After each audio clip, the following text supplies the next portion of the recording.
Un estado de shock no es algo que se produce únicamente cuando nos pasa algo malo, sino también cuando perdemos nuestra narrativa o nuestra historia, cuando nos desorientamos. Lo que nos mantiene orientados, alerta y a salvo del shock es nuestra historia. Una época de crisis como la que estamos viviendo es ideal para pensar en la historia, en la continuidad, en las raíces. Es un buen momento para situarnos en la historia de la lucha humana. La doctrina del shock.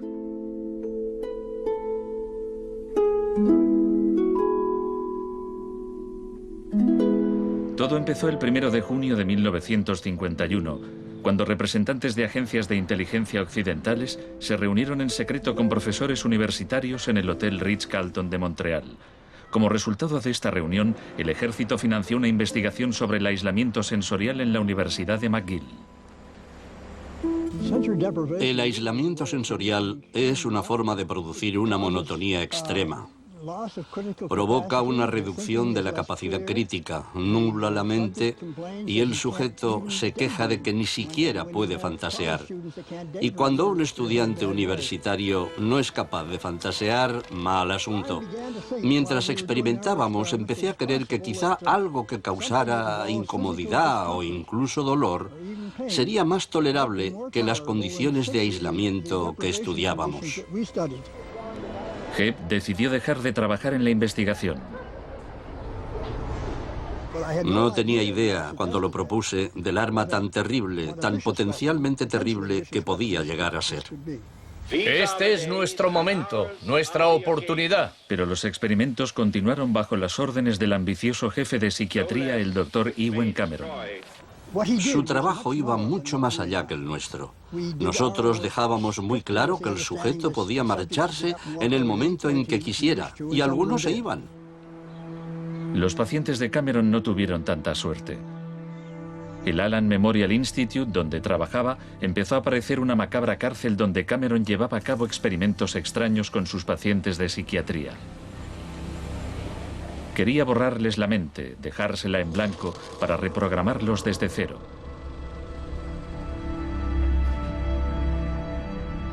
Janine Huart, una joven madre de 4 hijos, padecía una depresión posparto. Me entraban escalofríos cuando me decían, mañana te toca tratamiento de electrochoque. Me estremecía, me daba mucho miedo.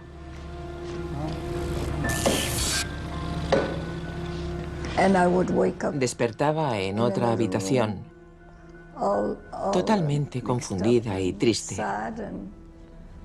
Y me quedaba muy afligida después. Iba por ahí caminando como una zombie. Cameron combinaba los electrochoques con las curas de sueño y la repetición de mensajes grabados. Decía, Janine, Janine, estás rehuyendo tus responsabilidades. No quieres cuidar de tu marido ni de tus hijos. Lo repetía una y otra vez. Suena como si la interrogaran. Sí, como si me interrogaran, pero ¿con qué objeto? La CIA no tardó en poner en práctica los hallazgos de Cameron. Muchas de sus técnicas figuran en el manual Kubark de interrogatorios para el contraespionaje. He aquí unos fragmentos. Es una tesis central del manual que estas técnicas son, en esencia, métodos para provocar la desviación de la personalidad. Hay un intervalo, que puede ser muy breve, de animación suspendida, una especie de shock psicológico o parálisis. Los interrogadores expertos reconocen este efecto cuando se da y saben que desde ese momento el sujeto está mucho más abierto a la sugestión, mucho más dispuesto a obedecer que justo antes de sufrir el shock. El otro Dr. Shock.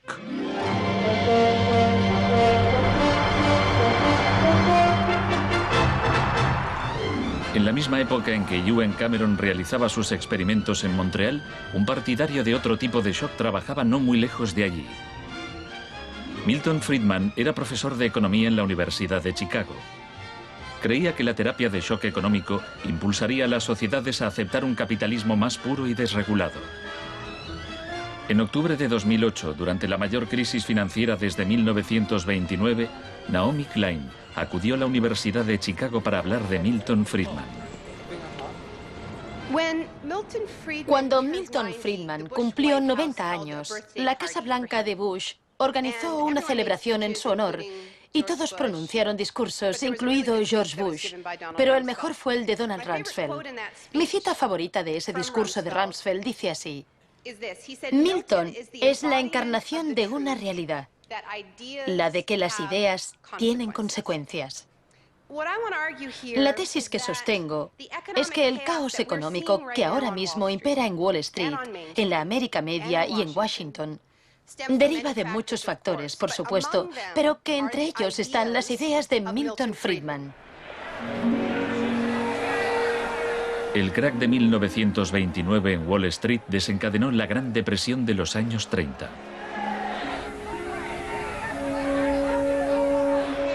En la base de las tesis de Friedman estaba su oposición a la política del New Deal anunciada por el presidente Franklin Roosevelt en su discurso de investidura. Nuestra prioridad es conseguir que la gente tenga trabajo. No es un problema insoluble si lo abordamos de forma inteligente y con valentía. Quiero expresar mi firme creencia de que no debemos temer a nada, excepto al miedo en sí. Influido por el economista John Maynard Keynes, Roosevelt puso en marcha un programa de empleo público para que la gente volviera a trabajar. Hoy la depresión no es más que un vago recuerdo. Millones de hombres y mujeres han encontrado trabajo y por consiguiente seguridad y esperanza. No fue tan sencillo. La depresión duró hasta la Segunda Guerra Mundial, pero después el Plan Marshall generalizó el modelo regulador e intervencionista de Keynes en Europa.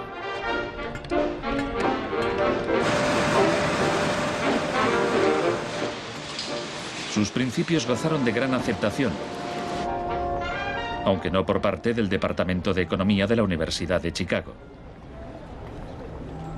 Milton Friedman, desde esta universidad, libró una guerra contra el New Deal. Friedman era miembro de un grupo llamado Sociedad Mont Pelerin, dirigida por el economista Friedrich von Hayek. Creían que si el gobierno dejaba de prestar servicios y de regular los mercados, los problemas de la economía se resolverían solos. En los 50 los consideraban bichos raros, pero en los últimos 30 años sus ideas se han convertido en la doctrina económica dominante. La tesis de la doctrina del shock es que nos han contado un cuento sobre cómo estas medidas radicales han triunfado en el mundo, que no se han propagado de la mano de la libertad y la democracia, sino que han requerido shocks, crisis y estados de emergencia. Milton Friedman entendía la utilidad de las crisis. Solo una crisis, real o percibida, produce auténticos cambios. Cuando esa crisis sobreviene, las medidas que se toman dependen de las ideas que flotan en el ambiente. Primera puesta a prueba, Chile. Fue en Chile donde los seguidores de Friedman aprendieron a explotar un shock o crisis a gran escala. Por lo general, los voceros del neoliberalismo, los publicistas oficiales, ni siquiera mencionan a Chile.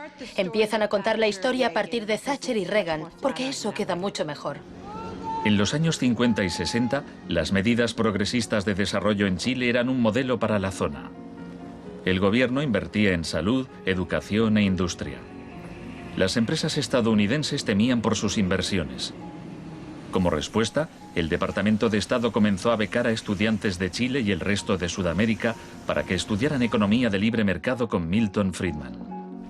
La Universidad de Chicago tenía un convenio con la Universidad Católica de Chile que permitía a muchos chilenos venir a Chicago, donde les impartíamos formación y se doctoraban. Los estudiantes regresaban a Chile a dar clases.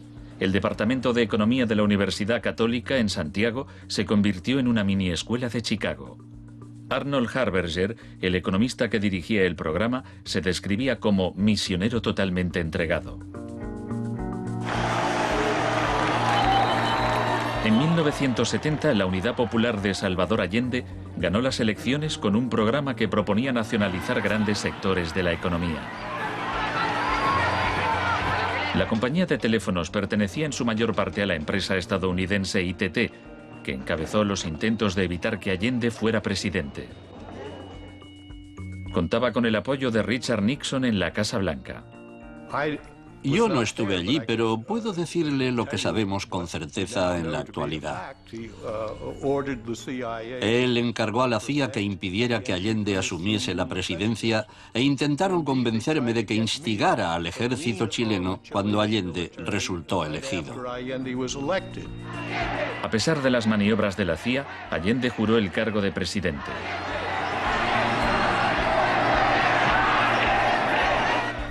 Richard Nixon ordenó al director de la CIA que hiciera gritar a la economía. El señor Nixon es presidente de Estados Unidos y yo soy presidente de Chile. Yo no tendré un término despectivo contra el señor Nixon mientras el señor Nixon respete al presidente de Chile. Comenzó a fraguarse un golpe militar. Los Chicago Boys chilenos se pusieron a trabajar en un programa económico de 500 páginas llamado El Ladrillo. Con dinero de Estados Unidos se hizo todo lo posible por desestabilizar la economía. Se declaró una huelga de camioneros que paralizó fábricas y tiendas. Hubo un golpe de Estado fallido el 29 de junio de 1973. Después, el 11 de septiembre, bajo el mando del general Pinochet, el ejército asaltó el Palacio Presidencial. El shock de la guerra. Chile había disfrutado durante 41 años ininterrumpidos de un régimen democrático que estaba siendo derrocado por medio de la violencia.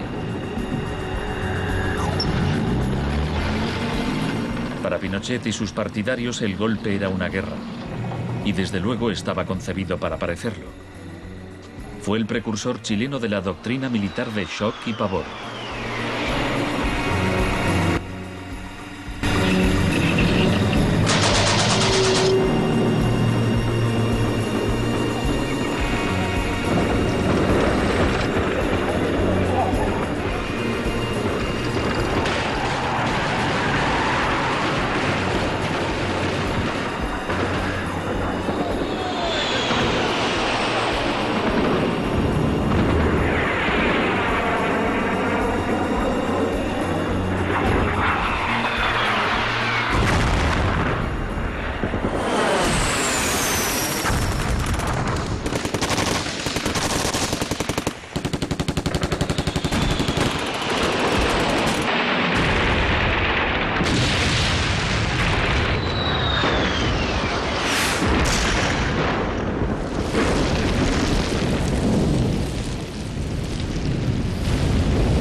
Fuerzas Armadas y de Orden, solo bajo la inspiración patriótica de sacar al país del caos que en forma aguda lo estaba precipitando el gobierno marxista de Salvador Allende. Los Chicago Boys entregaron a Pinochet el ladrillo, su plan económico.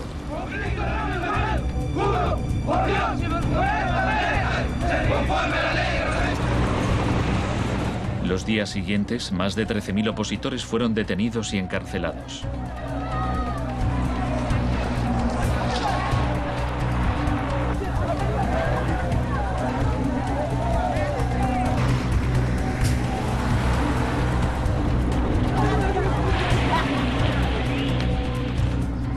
Recluyeron a miles de presos en el Estadio Nacional y a muchos los torturaron.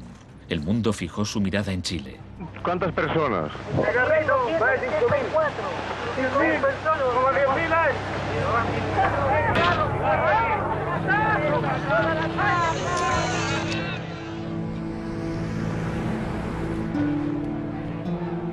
A principios de noviembre liberaron a 5.000 presos. A los 900 que quedaron los trasladaron a otros centros de detención.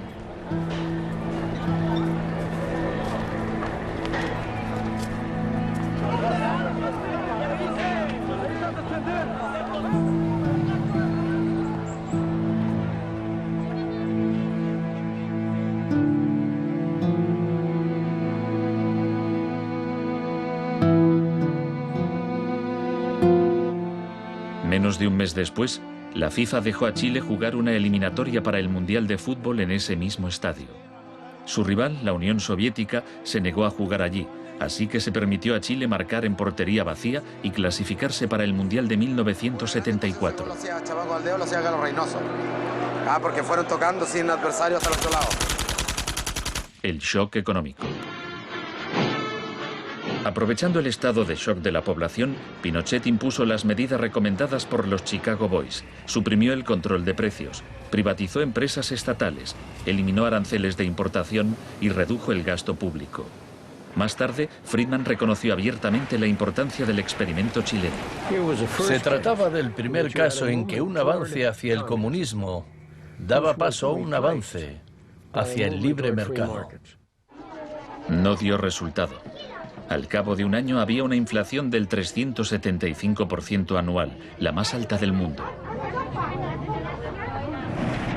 Así que en marzo de 1975, Arnold Harberger y Milton Friedman volaron a Santiago.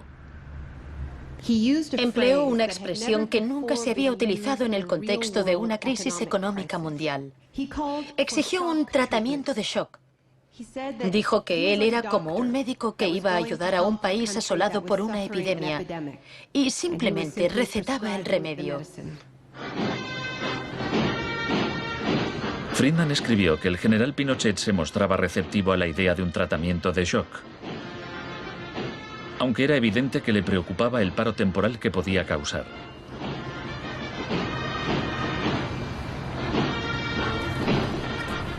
Pronto quedó claro que la política económica de Friedman favorecería a los ricos a costa de los pobres. Se calculaba que una familia que intentara subsistir con el salario mínimo tendría que gastar el 74% de sus ingresos en pan. Viajar en autobús o beber leche se había convertido en un lujo. Pinochet acabó con la distribución gratuita de leche en las escuelas, disposición similar a la polémica medida que había tomado la joven ministra de Educación británica que más tarde sería su amiga. ¿Me siento aquí? Gracias. Muchas gracias. Para poder imponer estas políticas económicas, había que sembrar el miedo hacia un enemigo. Tampoco creo yo que se haya triunfado totalmente sobre el marxismo. El marxismo es como un fantasma. Cuesta mucho tomarlo. Mejor dicho, no se puede tomar.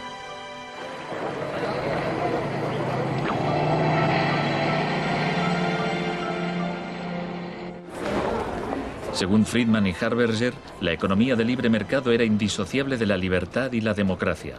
Pero en Chile, donde sus ideas se estaban aplicando en el contexto de una dictadura militar, no era así. Muchos latinoamericanos veían una relación directa entre los shocks económicos que empobrecían a millones de personas y las torturas infligidas a quienes creían en una sociedad distinta. Orlando Letelier era uno de ellos. Letelier había sido embajador de Allende en Washington. Pasó un año en una de las cárceles de Pinochet antes de exiliarse en Estados Unidos. En 1976, Letelier escribió: "El plan económico tenía que imponerse por la fuerza, y en Chile esto solo podía conseguirse por medio de miles de asesinatos, el establecimiento de campos de concentración por todo el país y el encarcelamiento de más de 100.000 personas en 3 años.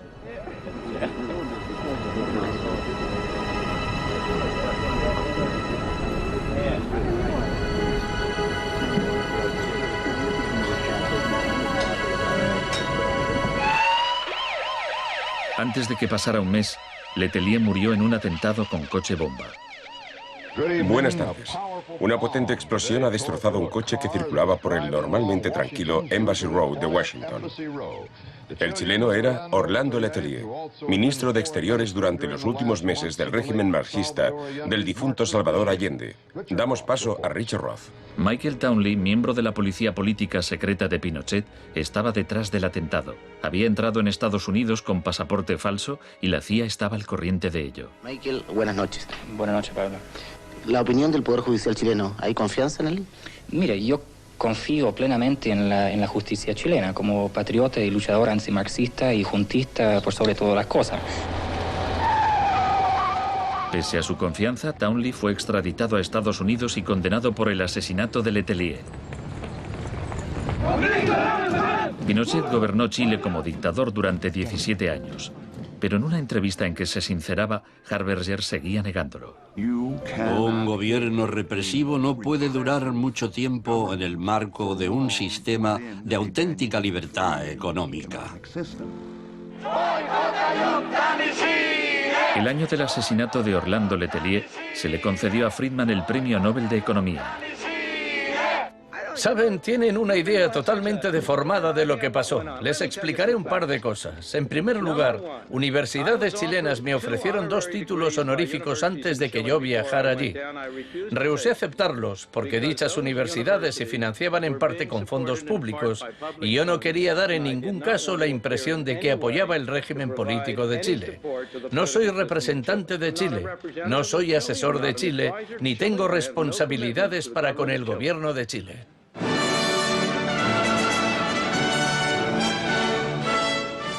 Y ahora le cedo la palabra al profesor Milton Friedman. Friedman, vete a casa. Friedman, vete a casa.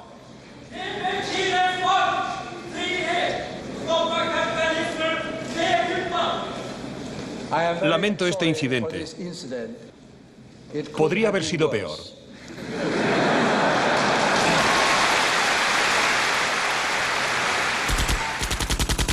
La revolución se propaga. El propósito de la doctrina del shock es contar una historia alternativa de cómo esa oleada salvaje de capitalismo puro e incontrolado que estamos viviendo llegó a dominar el mundo. Chile no fue el único país de Sudamérica que adoptó las políticas de la Escuela de Chicago. Los seguidores de Friedman ocupaban cargos clave en Brasil y asesoraban el gobierno de Uruguay. Entonces, el 24 de marzo de 1976, un golpe militar derrocó al gobierno de Isabel Perón en Argentina. Una junta de 3 generales tomó el poder bajo el mando del general Videla. Los Chicago Boys accedieron a puestos económicos relevantes en el gobierno militar. Aprovecharon la oportunidad para introducir importantes reformas económicas y sociales.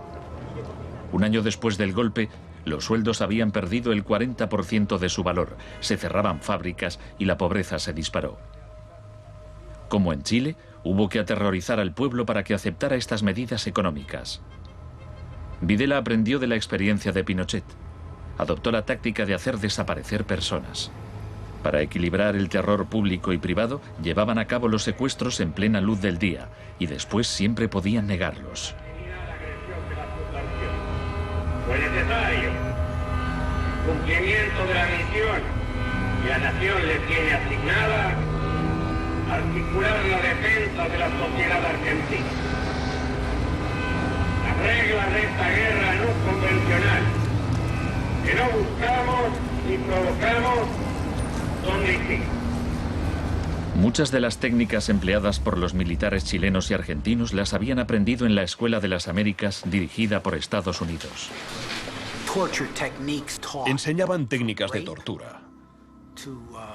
Violar a la víctima, desnudarla, herirla con objetos punzantes, romperle extremidades, sacarle los ojos, marcarla a fuego. En Latinoamérica hay regímenes que violan hoy en día los derechos humanos.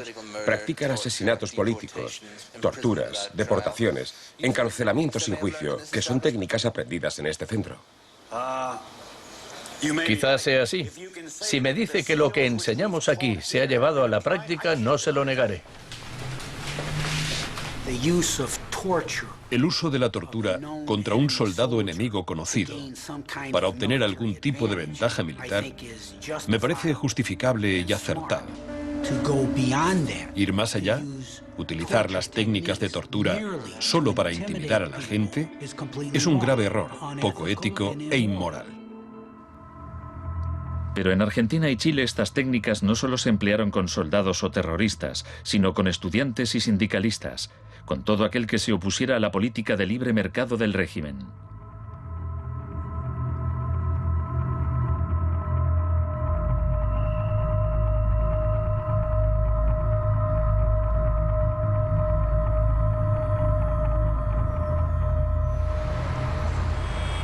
En 1978, la Junta de Argentina fue anfitriona del Mundial de Fútbol.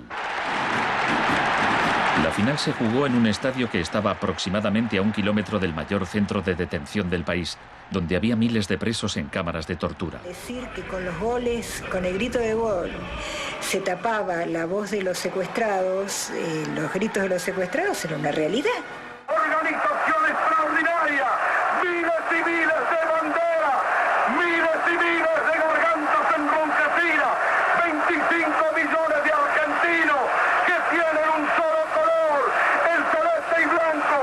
El fútbol ha hecho el milagro del país, de este maíz maravilloso que nos siguen atacando a aquellos que... Argentina llevó su régimen de terror un paso más lejos que Chile. Entre los desaparecidos había cientos de mujeres embarazadas a quienes les permitieron dar a luz antes de asesinarlas. De todas aquellas mujeres que estaban embarazadas, les permitieron tener a sus hijos para una vez que nacieran, sacárselos. Y eso sucedió con 500. Yo soy uno de esos 500. Esos niños, muchos de los cuales fueron criados por familias afines al ejército, eran un escalofriante recordatorio del proyecto de la Junta de rehacer toda la sociedad.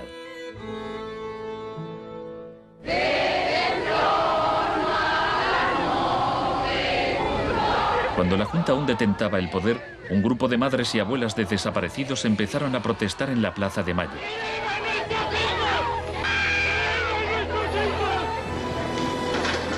Como detectives buscaron a los niños perdidos. Tras la caída de la Junta, localizaron a algunos y los reunieron con sus familias. De vez en cuando encontraban restos. Por lo general, no encontraban nada. El general Videla fue declarado culpable de asesinato, secuestro y tortura. Señores jueces, nunca más. Se le condenó a cadena perpetua.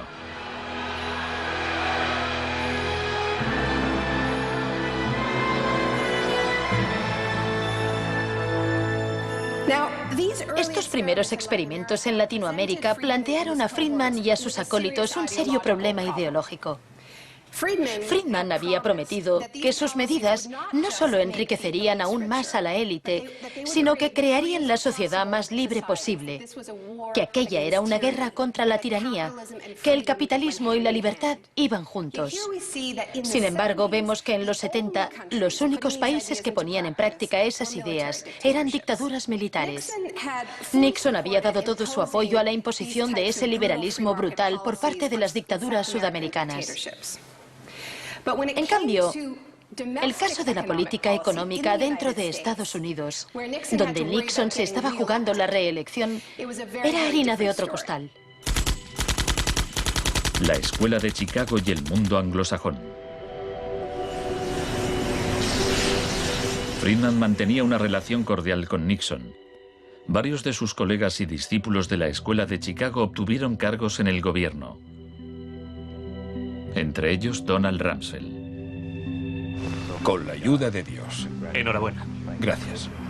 En 1971, en plena depresión económica, Nixon dejó a un lado las ideas de Friedman e instauró una política de control de precios y salarios. Puso a Rumsfeld al cargo. Es en esencia una cuestión de oferta y demanda. Hace tiempo que me opongo al control de salarios y precios. Creo que implica la injerencia del gobierno en la libertad individual y me parece intolerable. La política keynesiana tuvo éxito y Nixon salió reelegido con una victoria aplastante. Fue un duro golpe para Friedman. Más tarde, en 1979, Margaret Thatcher fue elegida primera ministra en Gran Bretaña. Su gurú intelectual era el viejo mentor de Milton Friedman, Friedrich von Hayek. Poco más de un año después, Ronald Reagan ganó las elecciones presidenciales de Estados Unidos. Ahora, tanto Gran Bretaña como Estados Unidos estaban en manos de friedmanitas declarados. El programa con que Margaret Thatcher llegó al poder se basaba en 4 puntos: recortar el gasto público, bajar los impuestos, reducir el número de empresas estatales o paraestatales, desregular la industria e introducir una política monetaria moderada y estable para combatir la inflación. Durante sus primeros 3 años en el poder, el paro se duplicó en ciertos sectores, lo que provocó oleadas de huelgas. El índice de popularidad de Thatcher cayó hasta el 25%. Estallaron disturbios en las principales ciudades británicas. Hasta los admiradores de Thatcher albergaban ciertas dudas. Los resultados económicos de la administración Thatcher son desiguales.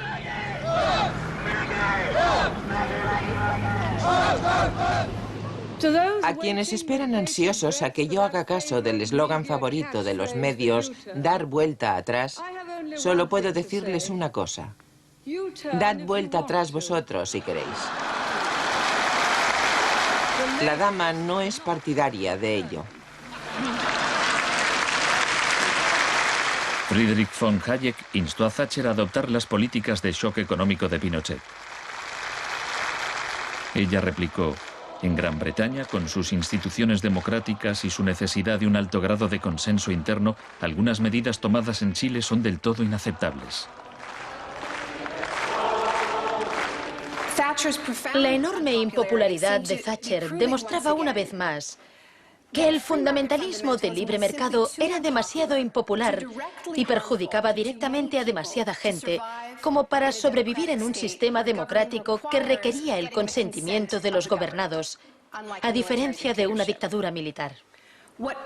Lo que sacó a Thatcher del abismo y salvó finalmente el proyecto fue una crisis, la crisis suprema, de hecho, una guerra. Estamos aquí porque, por primera vez en muchos años, un territorio de soberanía británica ha sido invadido por un país extranjero. El gobierno ha decidido que un importante destacamento zarpe en cuanto se hayan ultimado todos los preparativos. El acorazado Invincible irá en cabeza. La mayoría de los británicos ni siquiera había oído hablar de las Malvinas, pero cuando Argentina invadió el pequeño archipiélago a miles de kilómetros de distancia en el Atlántico Sur, Thatcher aprovechó la ocasión para hacer honor al apodo Dama de Hierro. Caballeros, me dicen que la bandera blanca ondea sobre Stanley. La guerra terminó menos de 3 meses después. Cuando las tropas regresaron al Reino Unido, las celebraciones patrióticas inundaron el país. Thatcher ganó las elecciones de 1983 por amplia mayoría. Esto le permitiría aplicar una forma de terapia de shock económico como la impuesta en Chile.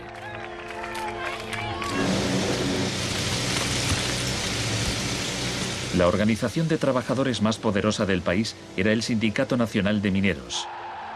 Cuando la Junta Nacional del Carbón anunció el cierre de minas, los mineros declararon la huelga. Zonas del centro de Londres están paralizadas por miles de mineros y simpatizantes que se manifiestan por la ciudad en favor de la huelga de mineros, la más larga y feroz jamás vivida en Inglaterra desde 1926, así como la más costosa. La huelga duró casi un año. Thatcher empleó todos los medios a su disposición para acabar con el sindicato.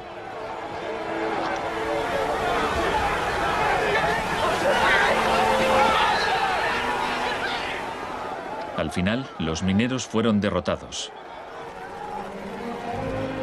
Thatcher aprovechó esta victoria para implantar la revolución de la Escuela de Chicago en su país. Una serie de anuncios vistosos promocionaba un programa de privatizaciones masivas.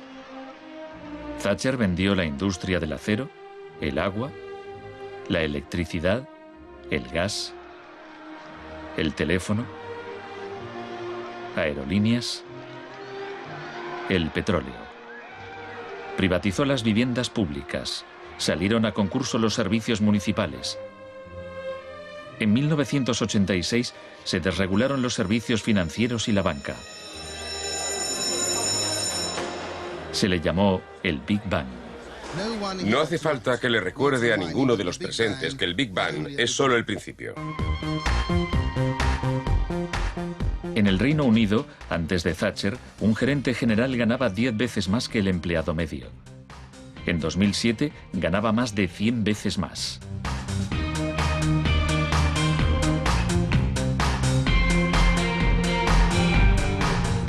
En Estados Unidos, antes de Reagan, los gerentes generales ganaban 43 veces más que el empleado medio.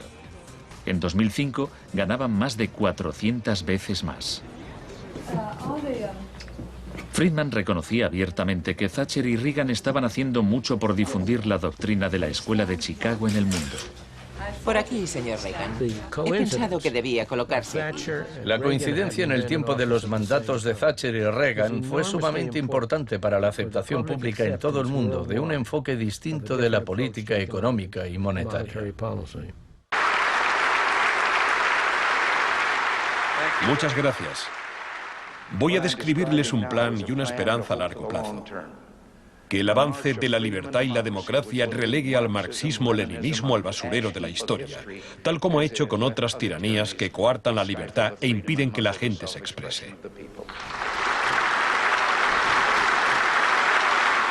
Más allá del telón de acero. Todos conocemos el cuento de hadas sobre la caída del comunismo. Occidente, con Reagan y Thatcher al mando, parecía tan próspero a los ojos de la gente del bloque comunista que ésta a su vez empezó a exigir medidas radicales de libre mercado. En realidad no sucedió así. Es cierto que quienes vivían oprimidos por el autoritarismo comunista querían la democracia de verdad y que querían poder ir a comprar tejanos y a comer Big Macs. Eso es cierto.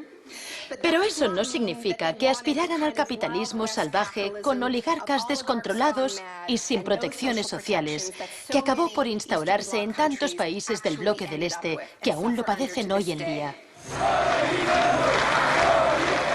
Thatcher había hecho lo posible por socavar el poder de los sindicatos en el Reino Unido, pero en 1988 viajó a Polonia para ofrecerle su apoyo al sindicato Solidaridad.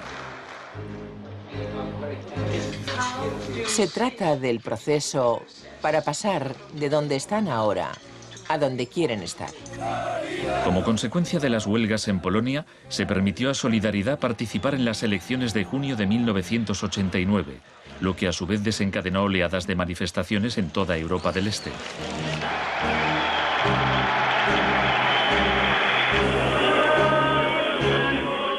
En épocas anteriores, la Unión Soviética había utilizado la fuerza para aplastar los movimientos democráticos. Pero ahora la URSS tenía un líder distinto, Mikhail Gorbachov, impulsor de la Glasnost y la Perestroika. Hablaba de una tercera vía, de una transición gradual hacia una socialdemocracia a la escandinava, algo a medio camino entre el capitalismo de libre mercado y el comunismo. Gorbachov cautivó al público y los políticos de Occidente.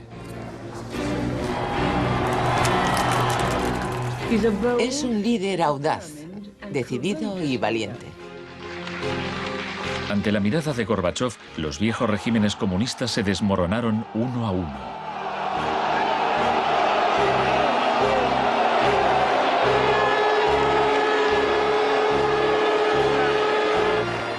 A finales de año, el símbolo más famoso de la división de Europa fue derribado.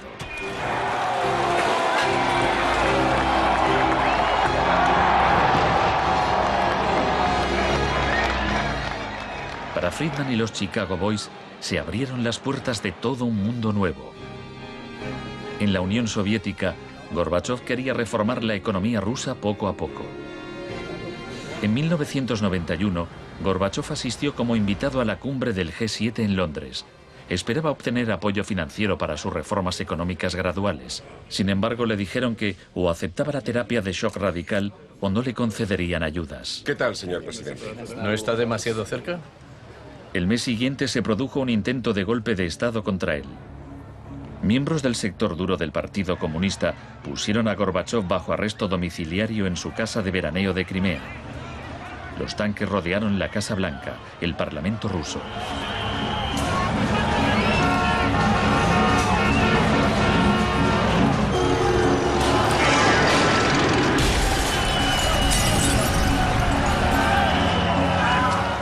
En el caos de los enfrentamientos callejeros, era evidente que, para reforzar su posición, el sector duro debía recurrir a la violencia.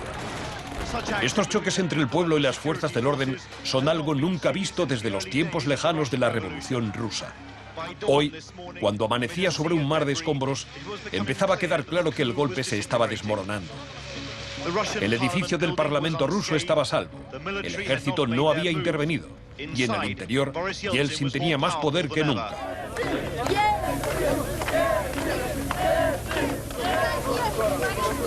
Fue un momento estelar para Yeltsin.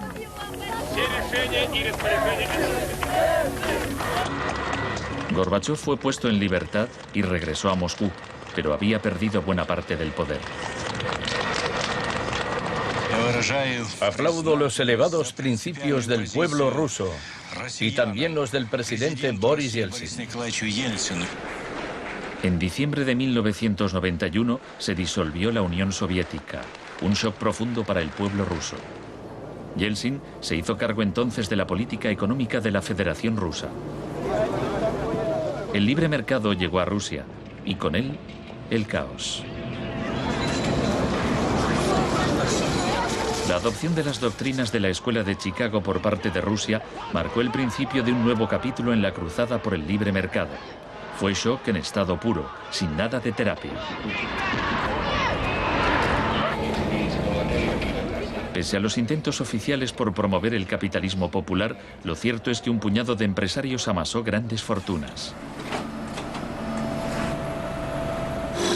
Se vendieron empresas estatales a precio de saldo. La prensa rusa apodó a los asesores de Yeltsin los Chicago Boys.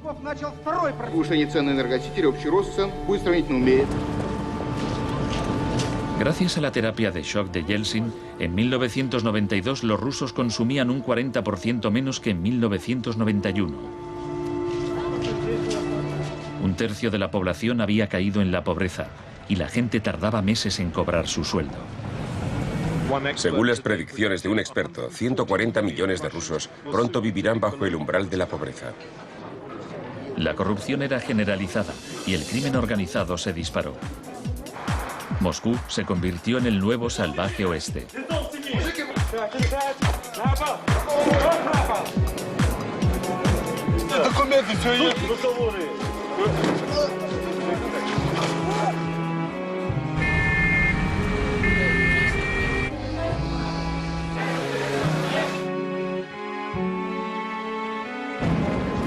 La mayoría de los rusos se oponía a que el radicalismo de los Chicago Boys se implantase en su país. En marzo de 1993, el Parlamento tomó una decisión crucial. Votó a favor de retirarle a Yeltsin los poderes especiales que le había otorgado. Yeltsin instauró un régimen especial. El Tribunal Constitucional lo declaró ilegal.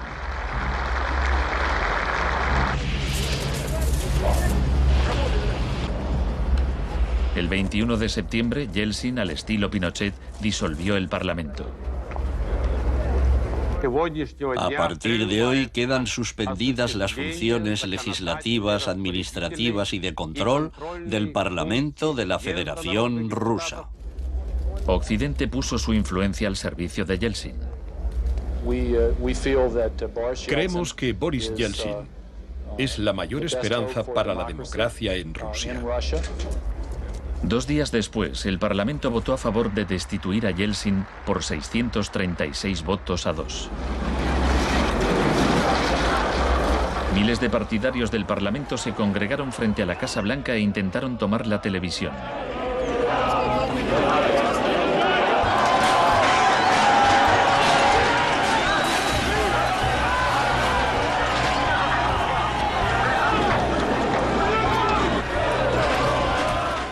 Parecía que los defensores del Parlamento iban ganando.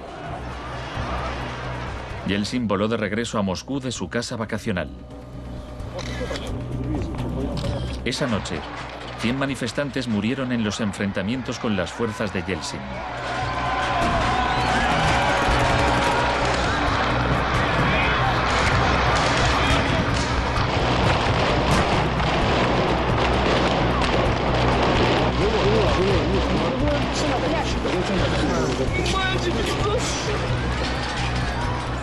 El 4 de octubre, Yeltsin ordenó al ejército que atacara la Casa Blanca y bombardeara el mismo edificio que él había defendido 2 años antes. ¿No lo entendéis? ¡Son asesinos!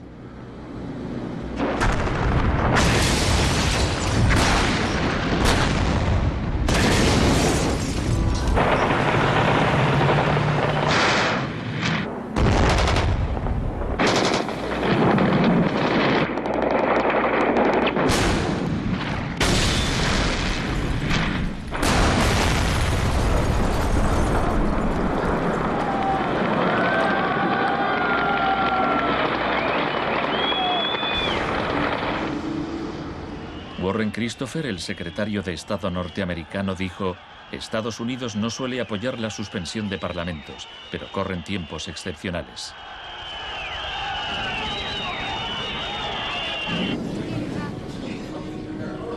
Yeltsin había conseguido el poder absoluto. Asesorado por sus Chicago Boys, practicó un capitalismo de amigotes. Se pusieron a la venta más industrias estatales, y así nació una nueva clase de empresarios multimillonarios con influencia política, los oligarcas. En 1998, el 80% de las granjas rusas estaba en quiebra y 70.000 fábricas estatales habían cerrado. En 8 años, el número de pobres había aumentado en 72 millones, mientras Moscú pasaba a ser la ciudad del mundo con más multimillonarios.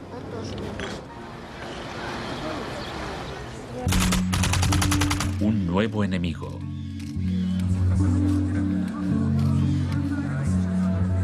Buenas tardes, gracias por venir. Es un honor para mí anunciarles que voy a proponer a Donald Rumsfeld como secretario de Defensa. Estoy deseando servir de nuevo a mi país. Rumsfeld ya había sido secretario de Defensa en el gobierno de Gerald Ford.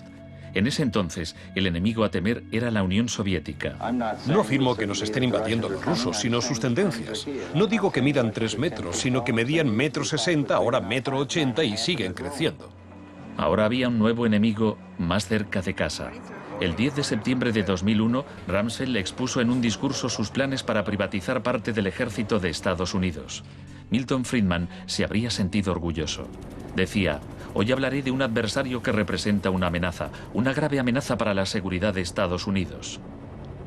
Dicho adversario es uno de los últimos bastiones de la planificación central. Gobierna a golpe de planes quinquenales. Podría parecer que este adversario es la antigua Unión Soviética, pero ese enemigo ya no existe. Tenemos a este adversario mucho más cerca. Es la burocracia del Pentágono. Hoy le declaramos la guerra a la burocracia. Al día siguiente, el vuelo 77 de American Airlines se estrelló en el Pentágono y mató a 184 personas.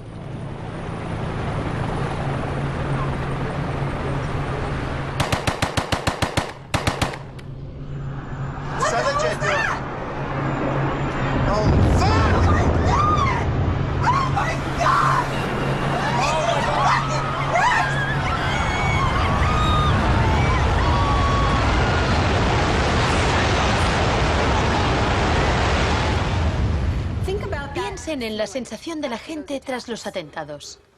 ¿Quién es esa gente? ¿De dónde son? ¿Por qué nos odian? Se produjo una rotura de esquemas colectiva. No vivíamos en el mundo en que creíamos vivir. Y nuestros líderes no dejaban de repetir que todo aquello que creíamos entender antes del atentado ya no era vigente.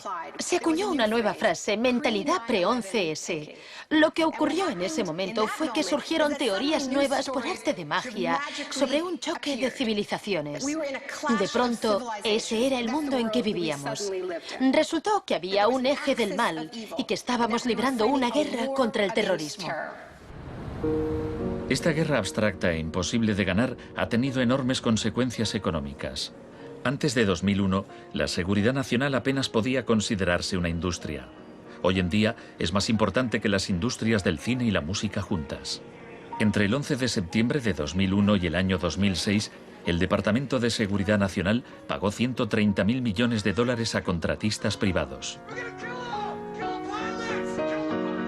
Este es el complejo del capitalismo del desastre, una nueva economía basada en el miedo. Será una batalla monumental entre el bien y el mal. La guerra contra el terrorismo, primera parte. La mejor defensa contra el terror es una ofensiva global contra él, allí donde esté. La primera fase de esta guerra fue el bombardeo de Afganistán.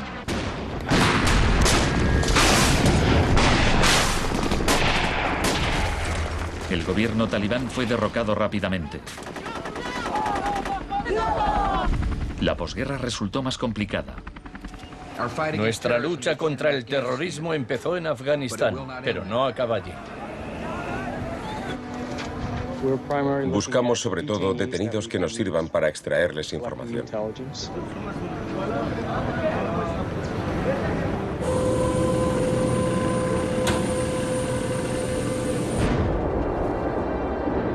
En Guantánamo, las fuerzas estadounidenses pusieron en práctica por primera vez las técnicas del manual Kubark de forma explícita y pública. Oficialmente aprobadas por la Casa Blanca, fueron mostradas abiertamente por televisión en todo el mundo. El aislamiento, tanto físico como psicológico, debe mantenerse desde el instante de la captura. La capacidad de resistir se ve reducida por la desorientación. Los presos deben guardar silencio en todo momento y jamás se les debe permitir hablar entre sí. 3 de los presos, Asif Iqbal, Rual Ahmed y Shafiq Rasul, eran de Tipton, Inglaterra. Pasaron más de 2 años en Guantánamo antes de que los liberasen sin cargos. No te dejaban hablar con nadie, ni hacer nada, ni estar de pie. Te obligaban a pasarte todo el rato ahí sentado. Yo pensaba, ¿qué demonios está pasando? ¿Dónde estoy? ¿Pasaremos aquí el resto de nuestra vida? ¿Podremos regresar a casa, volver a ver a nuestra familia? De los 779 presos retenidos en la bahía de Guantánamo, solo 3 han sido condenados por algún delito.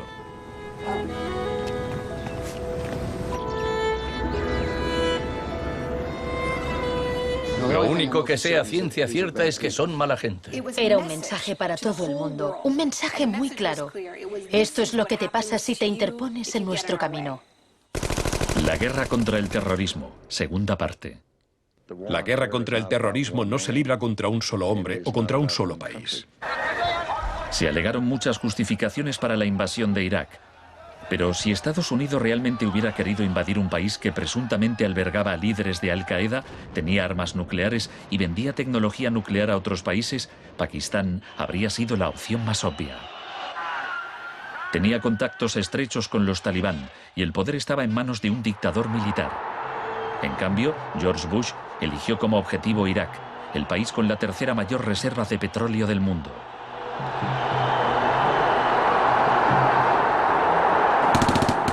La guerra como tortura de masas. Los planes de guerra del Departamento de Defensa no son como los de la Guerra del Golfo. Están más en la línea de la invasión de Panamá de 1989. Según ha podido saber la CBS, se iniciará en el llamado Día A con A de ataques aéreos, ataques tan devastadores que hará que los soldados de Saddam no puedan ni quieran oponer resistencia. La idea es que el bombardeo sea tan intenso que produzca, en palabras textuales, shock y pavor. Si el Pentágono se ciña a su plan de guerra actual, en un día de marzo, la aviación y la armada lanzarán entre 300 y 400 misiles de crucero contra objetivos en Irak, más que en los 40 días que duró la primera guerra del Golfo. Será un ataque de una magnitud nunca antes vista, nunca antes prevista. Harlan Ullman es uno de los artífices del concepto shock y pavor, que consiste en lanzar un gran número de bombas guiadas de precisión. Esto produce un efecto inmediato, como el de las bombas nucleares de Hiroshima. No es cuestión de días o de semanas, sino de minutos.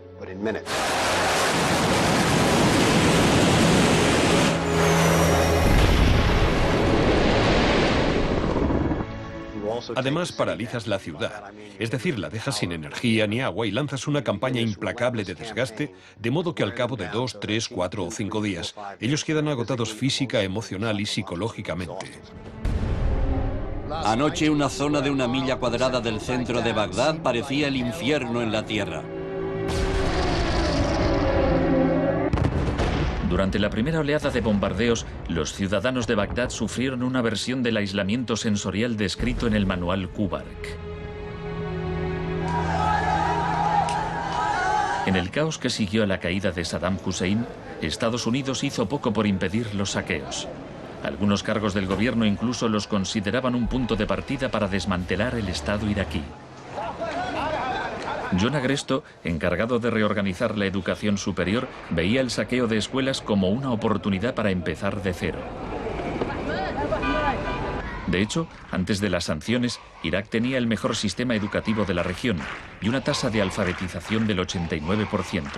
En cambio, en Nuevo México, estado natal de Agresto, el 46% de los ciudadanos eran analfabetos funcionales. En Irak se aplicaron 3 formas de shock distintas que actuaban a la vez y se complementaban entre sí. Estaba el shock de la guerra, seguido de inmediato por la terapia de shock económico impuesta por Paul Bremer. Y como la resistencia a esa transformación económica, a ese shock económico rápido iba en aumento, se aplicó el shock de la represión y la tortura. 3 clases de shock distintas. El shock económico.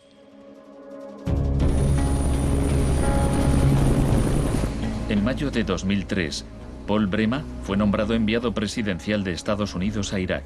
2 semanas después de su llegada, declaró el país listo para los negocios. Creemos que la coalición cuenta con una autoridad lo bastante amplia para decidir el rumbo de la economía iraquí. Bremer sabía poco sobre Irak, pero mucho sobre el capitalismo del desastre. Había fundado la Crisis Consulting Practice en los inicios del boom de la seguridad nacional. Hoy es un día muy importante en Bagdad. Bremer dedicó los primeros 4 meses a aprobar medidas clásicas de la Escuela de Chicago. Rumsfeld aseguraba que Irak tenía unas de las leyes fiscales y de inversión más avanzadas y atractivas del mundo libre. Una de las primeras disposiciones de Bremer fue despedir a 500.000 empleados públicos. Se trataba en parte de un acto de desbaacificación, pero reducir el gobierno era también algo muy friedmanita. Se prometieron fondos para la reconstrucción. Nuestra inversión en el futuro de Afganistán e Irak es el mayor compromiso de estas características desde el Plan Marshall. En realidad, era justo lo contrario. Mientras que el fin del Plan Marshall era impulsar la industria europea, la ayuda a Irak se invirtió en empresas de Estados Unidos. Los pocos iraquíes que consiguieron empleo estaban al final de una serie de subcontratistas.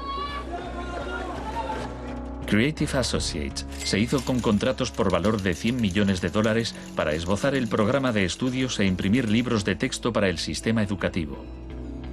La consultora en gestión y tecnología Bearing Point obtuvo contratos por valor de $240 millones para implantar un sistema de libre mercado en Irak.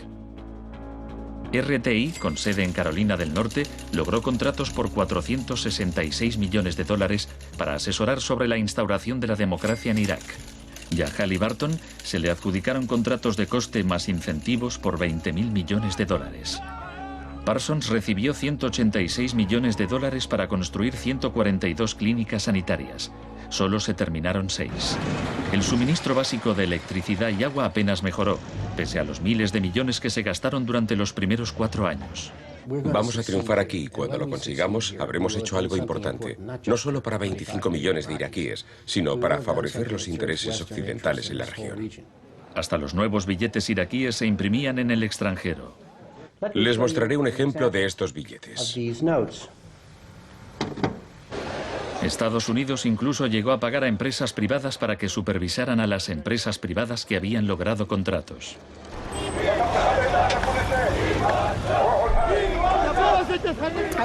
Estuve en Bagdad en 2004, cuando empezaban a cometerse atentados con frecuencia. De hecho, la noche en que llegué, una bomba estalló muy cerca del hotel. Pero lo que más me impactó entonces fue que, a pesar de la violencia y del caos, los iraquíes salieron a la calle a protestar al día siguiente. 19 muertos y 100 heridos en Nayaf. Lo que pedían en esa época era elecciones, tener voz y voto en el desarrollo de la era post-Saddam. En los primeros días de la ocupación, las protestas eran pacíficas, pero a medida que pasaba el tiempo, como las protestas no daban resultado, cada vez más iraquíes se unían a la resistencia armada.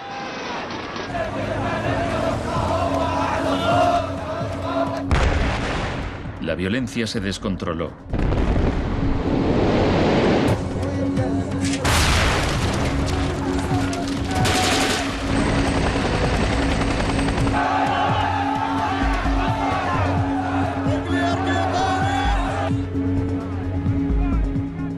Como había ocurrido en Sudamérica 3 décadas antes, se dejaban cuerpos en la cuneta a modo de advertencia. Eran los desaparecidos de Irak.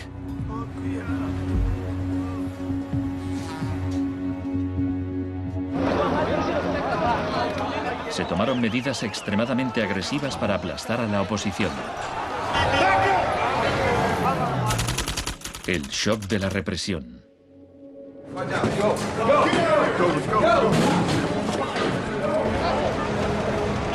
Durante los primeros 3 años y medio de la ocupación, se capturó a 61.500 iraquíes. En la primavera de 2007, 19.000 seguían detenidos. En prisión los interrogaban con técnicas derivadas de las que ideó la CIA, basándose en los experimentos realizados por Ewen Cameron en los años 50.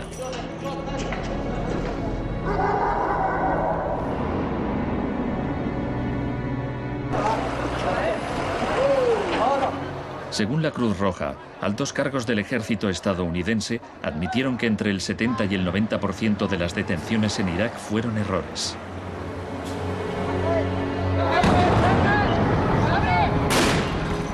Aunque el caos que reina en el país parezca un fracaso de la terapia de shock, en Irak el capitalismo del desastre ha florecido. El desastre en sí era una buena oportunidad para hacer negocio.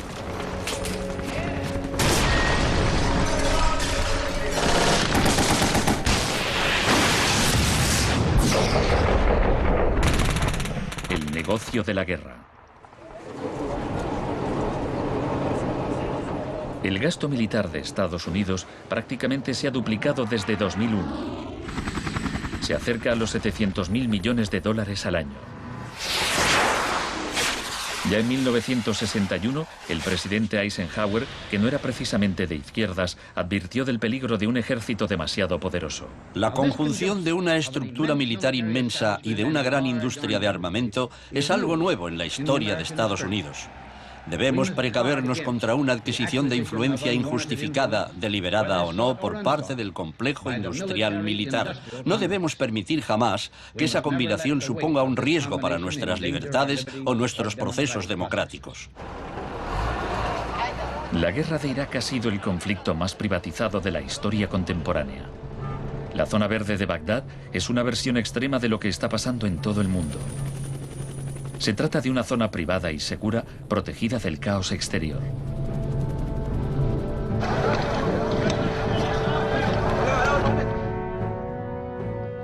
En 1991, durante la Primera Guerra del Golfo, por cada 100 soldados había un contratista militar. En 2003, cuando empezó la guerra de Irak, por cada 100 soldados había 10 contratistas. En 2006, por cada 100 soldados había 33 contratistas. Un año después, por cada 100 soldados había 70 contratistas. En julio de 2007 había más contratistas que soldados en Irak. Esto iba incluso más lejos de lo que Milton Friedman se había atrevido a soñar. Lo único que no privatizaría son las Fuerzas Armadas, los tribunales y algunas carreteras y autopistas. Una de las empresas contratadas más relevantes era Blackwater USA. Durante la batalla de abril de 2004 en Nayaf, Blackwater asumió el mando de los marines estadounidenses. Docenas de iraquíes murieron durante la operación. Estados Unidos había blindado las empresas privadas contra las leyes iraquíes, por lo que éstas funcionaban en un vacío legal, un poco como Guantánamo. Le pregunté al secretario de Defensa hace un par de meses bajo qué se rige. El señor Rumsfeld... Iba a preguntárselo yo. Siga.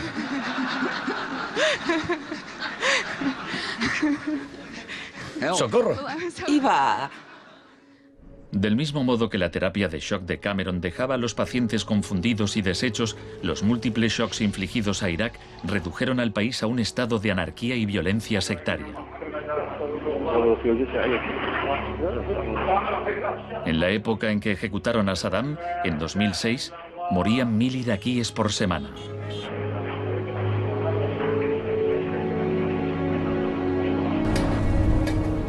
En abril de 2007, la Agencia de la ONU para los Refugiados calculaba que 4 millones de personas habían tenido que abandonar su hogar.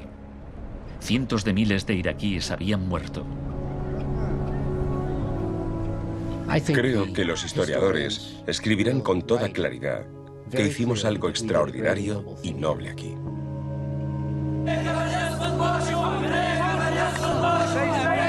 Esta es una manifestación contra el terrorismo americano. Los americanos arrestan y matan a mujeres y niños, insultan a los ancianos y matan a los jóvenes. América es terrorismo, América es terrorismo.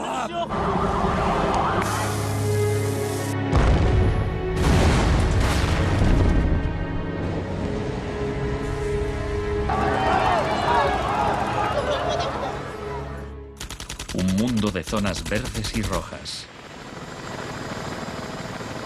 Cuando el huracán Katrina llegó a Nueva Orleans en agosto de 2005, el mundo presenció horrorizado una especie de apartheid del desastre. Quienes tenían recursos se marcharon de la ciudad, mientras decenas de miles de desfavorecidos tuvieron que quedarse prácticamente sin ayuda del Estado.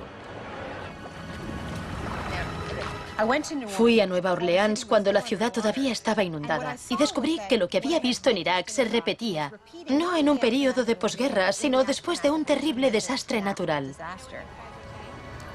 Milton Friedman murió en 2006. La última recomendación que hizo sobre política oficial aparece en un artículo que publicó en el Wall Street Journal 3 meses después del Katrina. Dice, la mayor parte de las escuelas de Nueva Orleans están en ruinas y también las casas de los alumnos. Los niños se han dispersado por todo el país.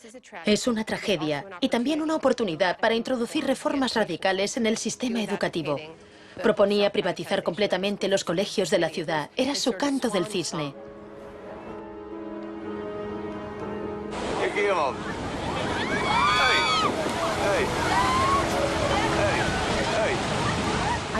Fui testigo de un proceso similar en Sri Lanka, en los días que siguieron al tsunami de 2004. A gente que había vivido en la costa desde hacía generaciones se le impidió volver a fin de poder privatizar los terrenos y venderlos a hoteles de lujo.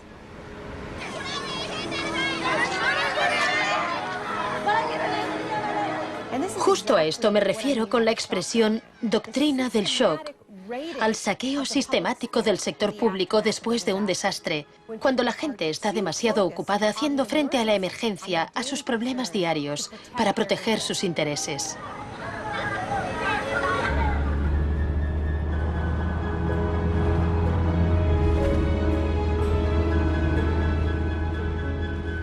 Tal vez el primer acto de resistencia sea negarnos a impedir que borren la memoria colectiva.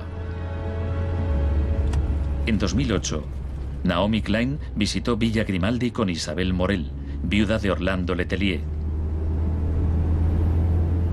Villa Grimaldi es un monumento a la crueldad del régimen de Pinochet y a su posterior derrota.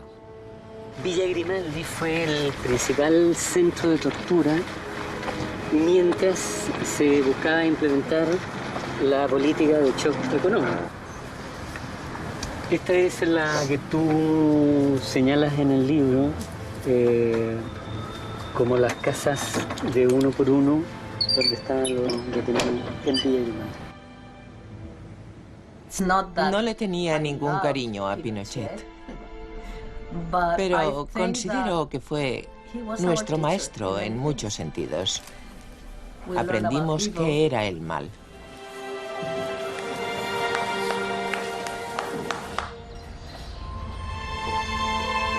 En 1988, Pinochet fue detenido cuando se encontraba en Londres. su vieja aliada, Margaret Thatcher, permaneció a su lado. Sé lo mucho que le debemos.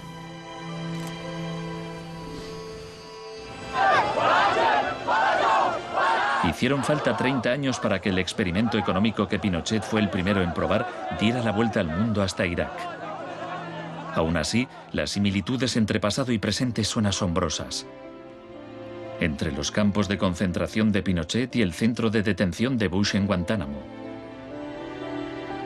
Entre los desaparecidos de Chile y los de Irak.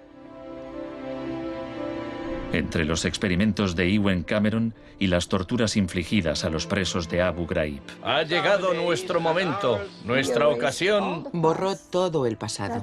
Por eso aplicaba electrochoques. Borraba el pasado del paciente e implantaba ideas nuevas. Pero Janine resistió. En 1988, la CIA accedió a indemnizar a Janine y a otras víctimas de los experimentos de Ewen Cameron. Janine, ¿estás orgullosa de que, aunque intentaron hundirte, tú has luchado con todas tus fuerzas y has vencido? En cierto modo, sí. En cierto modo.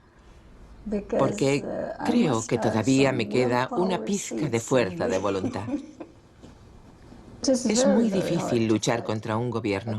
La gente me decía: Janine, no puedes luchar contra el gobierno, no te das cuenta, son muy poderosos. Pero yo tenía fe en que ganaría. El fin de una era. Los mercados no regulados son volátiles por naturaleza. Las burbujas se inflan y al final estallan inevitablemente. Tras la desregulación del Big Bang, en los 80, se han producido varios shocks económicos. En 1987 hubo un lunes negro. Los mercados se desplomaron de forma espectacular. Fue el mayor derrumbe porcentual ocurrido en un mismo día en la historia de la bolsa.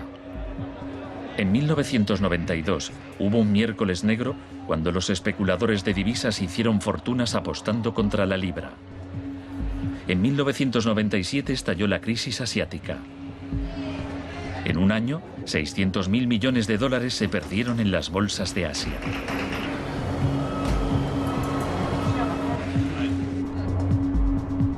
Y finalmente, en septiembre de 2008, los mercados financieros implosionaron.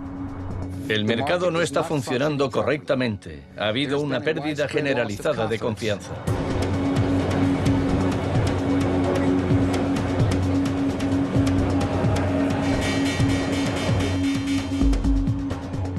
El 15 de septiembre, Lehman Brothers se acogió al capítulo 11 de la Ley de Quiebras. Solo una semana después, se anunció que los empleados de sus oficinas en Nueva York cobrarían 2.500 millones de dólares en primas. Se calcula que empresas de Wall Street pagaron 18.400 millones en primas el año del crack.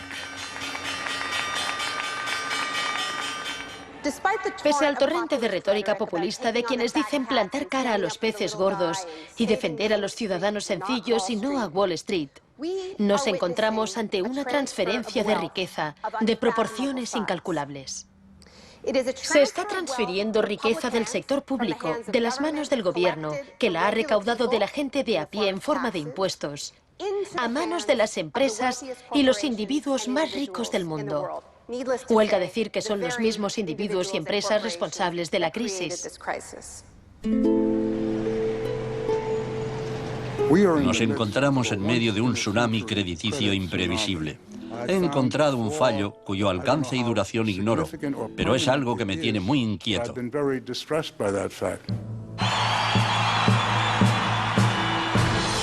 En Estados Unidos, la crisis financiera propició la victoria de Obama.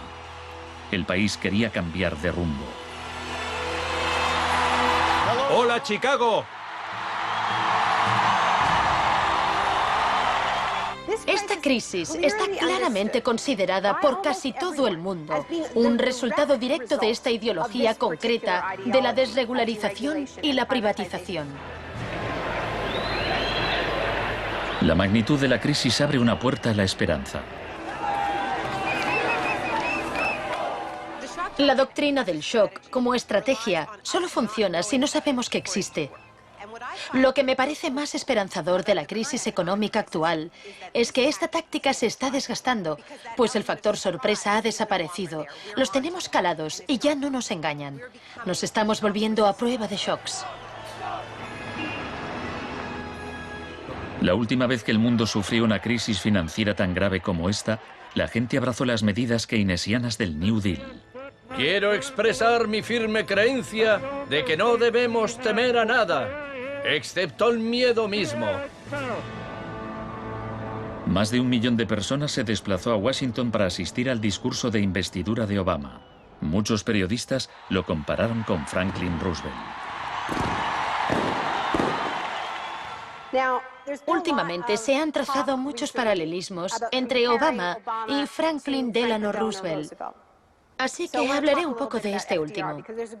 Les contaré una anécdota estupenda que podría ser inventada sobre cuando lo visitaban representantes de sindicatos u organizaciones progresistas y le proponían medidas nuevas y avanzadas para que las incluyese en el New Deal. Él los escuchaba con atención y al final decía: ahora salid ahí fuera y obligadme a hacerlo. Y ellos así lo hacían. En 1937, año clave para el New Deal, ¿saben cuántas huelgas se declararon en Estados Unidos? 4.740 huelgas que duraban un promedio de 20 días. ¿Saben cuántas huelgas hubo en 2007? 2. 21.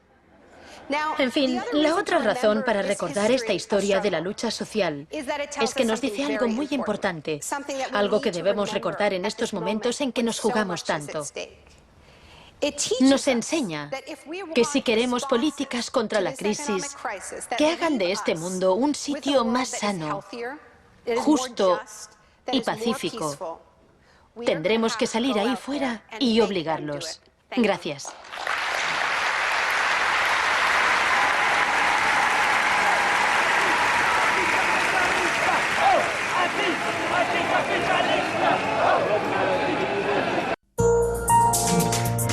Volvemos en 2 minutos.